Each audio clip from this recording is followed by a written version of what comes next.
Bem-vindo ao Direito a Falar. Hoje vamos falar de direito laboral, vamos falar do Código de Trabalho. Sobe para discussão na Generalidade no dia 28 de março, depois desce para ser apreciado na especialidade pelos deputados. Vamos analisar principalmente quais são as grandes alterações, que impacto vão ter nas empresas e nos trabalhadores. São convidados desta edição Inês Pinheiro, António Garcia Pereira e Anabela Salvado. Agradeço aos três a vossa presença neste Direito a Falar. Inês Pinheiro, começo por si para lhe perguntar, de uma forma geral, quais são as grandes alterações. Já vamos depois, temos um programa inteiro para analisar especificamente cada uma das alterações, mas que apreciação geral faria das alterações que estão em cima da mesa neste momento? Ora, eu diria que as grandes reformas, ou alegadamente reformas, que estão a ser feitas decorrem, de facto, do memorando de entendimento assinado com a Troika, e essas reformas tinham como objetivo dois principais objetivos. Um deles era criar emprego, alegadamente, e um outro que era aumentar a competitividade das empresas. Em relação ao objetivo de criar emprego, eu diria que não há aqui, nesta reforma, uma alteração de paradigma, não há, de facto,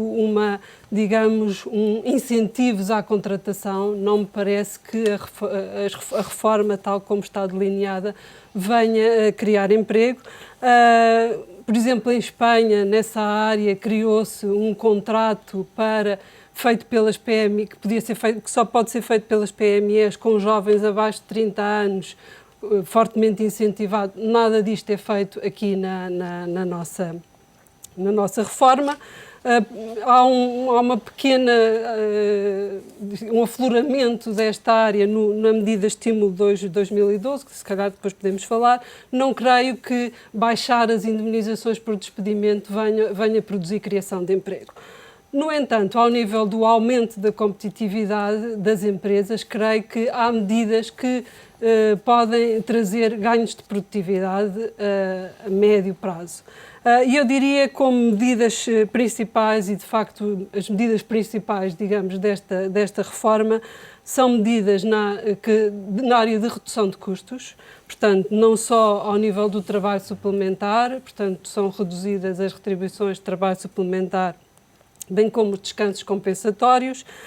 São reduzidas também as compensações por despedimento, embora não abranjam despedimento com justa causa nem resolução de contrato de trabalho com justa causa. Há também medidas que permitirão ganhos de produtividade ao nível da flexibilização do tempo de trabalho e, sobretudo, aí temos a introdução do banco de horas por acordo individual com o trabalhador e o banco de horas grupal.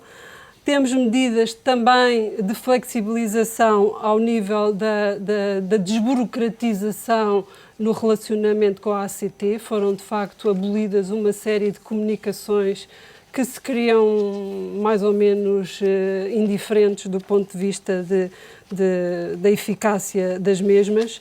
Depois há também medidas de flexibilidade ao nível dos despedimentos objetivos, em concreto do despedimento por inadaptação e do despedimento por extinção de posto de trabalho, e finalmente ao nível também da flexibilização da contratação coletiva, onde, do meu ponto de vista, se andou muito pouco, mas provavelmente também já voltamos a falar. Vamos analisar em pormenor essas questões. Anabela Salvado, quando olha para estas alterações que estão em cima da mesa, parece-lhe que há, de facto, esse estímulo inicial a maior contratação por parte das empresas? O estímulo de contratação junto das empresas, creio que poderá passar por um estímulo direto, imediato, ao nível da contratação inicial, mas eu creio que também poderá representar um estímulo quando as próprias regras junto da empresa ou o relacionamento entre o empregador e o trabalhador também se tornam mais fáceis ou pelo menos mais flexíveis em termos de algumas situações que normalmente são as que causam mais atrito dentro das empresas. E o que me parece é que como já foi referido, a questão do estímulo 2002 é uma medida que vem permitir, de alguma forma, eu acho que não de uma forma muito produtiva, se calhar é apenas uma medida entre muitas outras que podem ser tomadas, mas eu penso que a principal desta reforma não é a contratação. Não estamos ao nível da contratação. A principal alteração na reforma é ao nível das situações que já existem, das relações laborais que estão consolidadas, é ao nível dessas relações é que se procura que elas tenham maior flexibilidade. Um adjetivo muito utilizado é que, efetivamente, tem que haver maior flexibilidade junto das empresas para que elas possam, ao nível do banco de horas, ao nível dos horários de trabalho, ao nível das férias, que também é um tema que também é muito querido ao nível desta reforma, é a esse nível que se procura, de facto, que as relações laborais se tornem mais flexíveis. Uma das críticas que muitas vezes quem está à frente de uma empresa, nomeadamente um gestor ou um empresário, faz relativamente à lei laboral existente, é mais fácil despedir um conjunto de trabalhadores através de despedimento coletivo do que um único trabalhador. Isso sente-se no dia-a-dia, na relação laboral e, obviamente, ao longo da vossa vida profissional, contactam com muitas empresas e com muitos trabalhadores, ou, de facto, isso é um estereótipo que, de facto, na prática não existe? Normalmente e necessariamente os despedimentos coletivos estão associados à verificação de uma série de requisitos que eles não têm que existir para o despedimento individual. E muitas vezes, ao nível do despedimento individual, estão outras razões que se prendem, até às vezes com um relacionamento empregador-trabalhador, às vezes algo que já existe algum conflito, muitas vezes profissional e pessoal, portanto... Eu não posso concluir que seja mais fácil ou mais difícil. O que acontece é que, ao nível do despedimento coletivo, os requisitos são requisitos objetivos nos quais tem que se verificar por parte da empresa dificuldades ao nível da sua própria atividade. E no relacionamento ao nível do despedimento individual. Isso não é necessário. Portanto, mas naturalmente, temos que estar sempre perante a existência, no caso do despedimento com justa causa, da verificação ou não de uma justa causa. Ao nível do despedimento coletivo, estamos ao nível do despedimento com causas objetivas. Portanto, em que há uma redução da atividade, em que há dificuldades na própria empresa e que permite que, na medida em que abrange 2 ou mais trabalhadores, avançar para uma situação de despedimento coletivo. António Garcia Pereira, muitas vezes olha-se para o mercado de trabalho um pouco de uma forma, digamos, 2 mercados de trabalho num só. Há quem hoje tenha um conjunto de direitos adquiridos e depois há, de facto, uma grande dificuldade, nomeadamente dos jovens, a entrarem neste mercado de trabalho. E quando entram com condições completamente diferentes. Esta alteração ao Código de Trabalho vem permitir aproximar essas 2 realidades? Eu creio que vem agravar a situação de precariedade dos trabalhadores e vem obedecer a uma lógica de harmonização por baixo, isto é, de nivelamento por baixo. De facto, o que eu julgo que é a linha diretora fundamental destas alterações ao Código é uma perspectiva estratégica profundamente errada e que significará manter o país no estado de crise e de não capacidade produtiva em que ele se encontra hoje. Vejamos, o modelo de relações industriais dominante até hoje foi o modelo, e tem sido o modelo taylorista, perdão, tem sido o modelo taylorista assente numa lógica de emprego, sobretudo emprego intensivo, trabalho pouco qualificado, baratinho, com poucos direitos. É este modelo que fez as delícias e fez a competitividade dos nossos setores tradicionais, como os têxteis e o calçado, numa época em que os mercados eram muito mais restritos do que são hoje e, portanto, os sapatos portugueses impunham-se nos mercados, que eram sobretudo os mercados europeus, por tendo a mesma qualidade ou até superior, visto que os nossos trabalhadores, de facto, são dos melhores do mundo, que uns sapatos italianos tinham, no entanto, um preço final muito mais baixo, porque os salários pagos em Portugal eram miseráveis comparados com os dos outros países, designadamente Itália. Na época da chamada mundialização dos mercados, este modelo implodiu completamente, porque agora tem que concorrer com produtos que vêm de economias onde o trabalhador ganha $1 por dia, se tanto. Portanto, o que aconteceu, e já aconteceu quando foi do Código de 2003, é que em vez de se fazer uma aposta séria no país, nos grandes fatores de competitividade, ou seja, na incorporação tecnológica, na qualificação do trabalho, na capacidade de inovação, não, faz-se uma aposta no sentido do embaratecimento dos custos do fator trabalho. Ora, é preciso dizer que Portugal tem hoje já dos custos mais baixos de toda a União Europeia. Eu tenho aqui os quadros. E acho que vale a pena dizer isso quando se pretende dizer que medidas como aquelas que apontam, e a meu ver a direção destas medidas são só 2, que no fundo vão dar a uma. Facilitação dos despedimentos e embaratecimento dos despedimentos e, por outro lado, encurtamento dos custos do fator trabalho. E o primeiro conduz ao segundo, porque toda a gente sabe, e hoje há um estudo da União Europeia que o demonstra, que quanto mais precário é o vínculo, por mais baixo salário o trabalhador aceita trabalhar e, portanto, um trabalhador contratado a prazo aceita em média trabalhar por 74% da remuneração de um trabalhador efetivo para o mesmo posto de trabalho e com outro tipo de vínculo mais precário ainda, como trabalho temporário, recibo verde ou outra coisa, comissionista, etc., é sensivelmente 55% a 60%. E, portanto, nós estamos a falar, neste momento, de facto, de custos de fator trabalho, enquanto que a média da hora na União Europeia a 27 é de 23,10 €, enquanto que na Alemanha é de 30,10 €, enquanto na Espanha é 20,60 €, em Portugal é de 12 €. Mas os custos são mais baixos, mas Muitíssimo. é mais fácil reduzir na maior parte dos países o quadro de pessoal Não do é que em verdade. Portugal. Não é verdade. Isso também é outra blague. É muito mais fácil fazer um despedimento coletivo na Alemanha do que em Portugal. É muito mais fácil fazer uma em Portugal, é muito mais fácil, fazer em Portugal do que na Alemanha. É muito mais fácil fazer uma extinção de um posto de trabalho em Portugal do que na Espanha. Por exemplo, no caso do despedimento coletivo, na Alemanha basta que o relatório social que a empresa é obrigada a aprovar e a aplicar, com vista a minorar as consequências económicas e sociais desse despedimento, seja considerado insuficiente para o despedimento ser declarado inválido. Aqui em Portugal os tribunais de trabalho engolem as justificações todas. É preciso dizer isto com todas as leis. Todas. São justificações que primeiro começaram apenas por ser algumas consultoras que sabiam fazer. Hoje nós, advogados, já sabemos. Porque é o aproveitamento das sinergias, o aligeiramento da estrutura, a redução da estrutura de custos fixos. Os tribunais, em nome do respeito pelo princípio da liberdade de iniciativa económica, entendem que não têm que se imiscuir na esfera de gestão empresarial privada e, portanto, não verificam da realidade desses fundamentos e, portanto, hoje é facílimo, de facto, dispensar trabalhadores por as causas ditas objetivas. O único ponto onde é mais restrito o nosso regime é nos despedimentos individuais com justa causa, onde se exige um determinado procedimento e onde se exige a prova da existência de uma justa causa. Mas eu queria dizer também, com toda a franqueza, que isso tem cada vez menos expressão quando nós temos um mercado de trabalho onde temos qualquer coisa como 750 mil trabalhadores contratados a prazo, portanto, relativamente aos quais não se põe problema de despedimento com justa causa ou sem justa causa, o que há é a não renovação do contrato e vais para a rua à mesma, ou outros 750 mil em regime de contratação precária, seja ela dos recibos verdes ou os tais contratos ditos de agência, de comissionista, ou agora umas novas modalidades que estão aí a surgir, que são os chamados contratos de formação. Portanto, há 1,5 milhão de trabalhadores que saem todos os dias de casa sem saber se à noite ainda tem meio de sustento. E para esse, o despedimento com justa causa, ou a proibição do despedimento sem justa causa, não tem significado nenhum, porque pura e simplesmente o seu vínculo pode cessar, entre aspas, validamente de outra forma.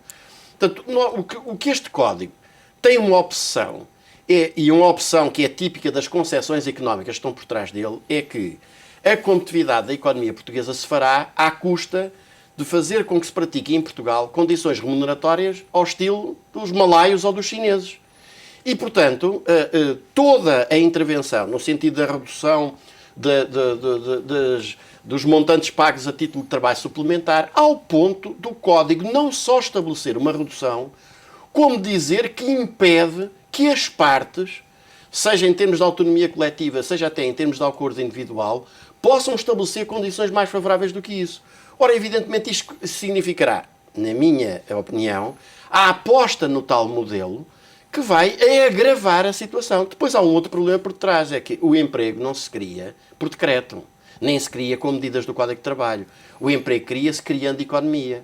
E num país que está hoje completamente cativo da lógica de pagar uma dívida que não foi o povo português que contraiu, nem foi contraída em seu benefício, e em que a consolidação orçamental se transformou numa espécie de bíblia, evidentemente que é um país que só vai fazer acabar de destruir o que ainda resta da sua pouca capacidade produtiva. Ora, um país sem economia é um país sem emprego. Um dos argumentos que muitas vezes é utilizado por quem representa os patrões é o facto de a dificuldade em despedir impede que se contrate, nomeadamente quando se precisa dos trabalhadores hoje. Porque, obviamente, há a ideia de que mais tarde, se a atividade não correr bem, não se consegue reduzir o quadro de trabalhadores. Sim, mas eu já ouvi esse argumento muitas vezes. Até já o ouvi do engenheiro Belmiro de Azevedo uma vez em direto na televisão, dizendo que era impossível se tivesse uma secção com 120 trabalhadores, só precisasse de 80, que não podia despedir apenas 40, que tinha que mandar embora todos. Isto é completamente falso. Isto é uma daquelas blagues que se vai repetindo continuamente. As causas, o despedimento por causas objetivas, portanto, que permitem adaptar a estrutura da empresa às flutuações da conjuntura. Já é possível fazer com a Já atual é lei. possível perfeitamente fazer. Agora, o que se pretende quando se reclama a possibilidade do despedimento individual mais fácil ao nível da justa causa, quer-se outra coisa. É mandar-se embora aquele que é o sindicalizado, aquela que reclama o pagamento das horas extraordinárias, aquela outra que teve a ousadia de gozar a licença de maternidade por Mas pode por ser inteiro. também aquele que não consegue atingir os objetivos. Mas isso hoje já temos causas exatamente para isso. É muito curioso, aliás, ver onde é que o Código, vamos ter tempo seguramente para isso, onde é que o Código quer alterar relativamente a essa matéria Muito bem, já da vamos chamada então inadaptação. analisar essas questões, mas há ainda há uma, digamos, de grande alcance que gostava de ter a vossa opinião. Tem que ver com o facto de muitas vezes olhamos para a legislação laboral, sobretudo para quem está nas empresas e não é especialista nestas matérias, como algo que impede uma negociação mais flexível entre patrões e trabalhadores ou representantes dos trabalhadores. A Auto-Europa é muitas vezes apontada como um exemplo de sucesso, de flexibilização. A questão é, a atual lei permite este tipo de negociação? Há de facto uma postura conflituante entre trabalhadores e patrões, mas a lei permite estas situações ou de facto a lei não é incentivadora destas situações de negociação? Pois, isso aí era aquilo que eu tinha aflorado há bocado, a questão da contratação coletiva e até que ponto é que esta lei vem dinamizar a contratação coletiva. Eu acho que isso avançou muitíssimo pouco. O memorando de entendimento ia bastante mais longe. É verdade, no entanto, que em tempos de crise eu acho que era muito importante existir uma negociação ao nível da empresa, que pudesse ser feita através da adaptação dos contratos do tempo de trabalho, ao nível das retribuições, uma negociação muito entre estruturas da empresa e o próprio empregador.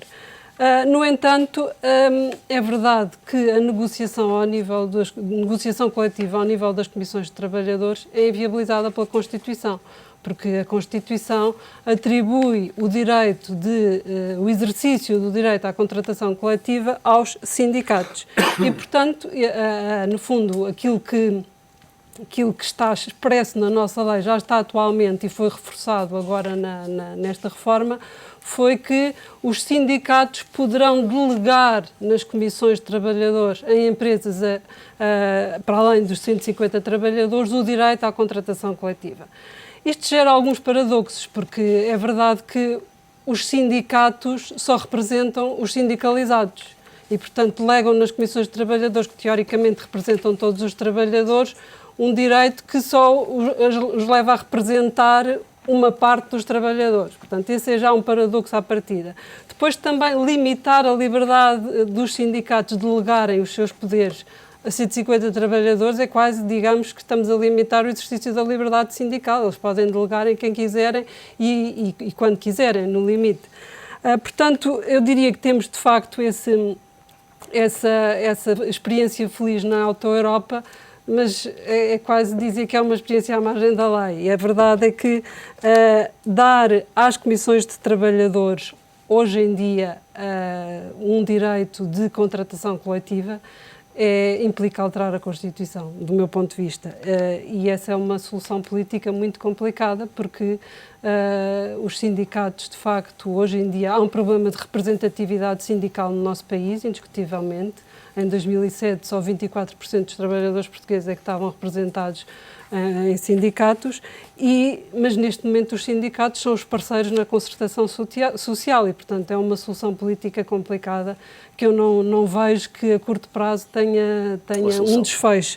Por outro lado, estamos a resolver, de facto, o problema da representatividade dos sindicatos com a extensão administrativa da contratação coletiva, por portarias de extensão, que é uma solução que é a negação da própria negociação coletiva.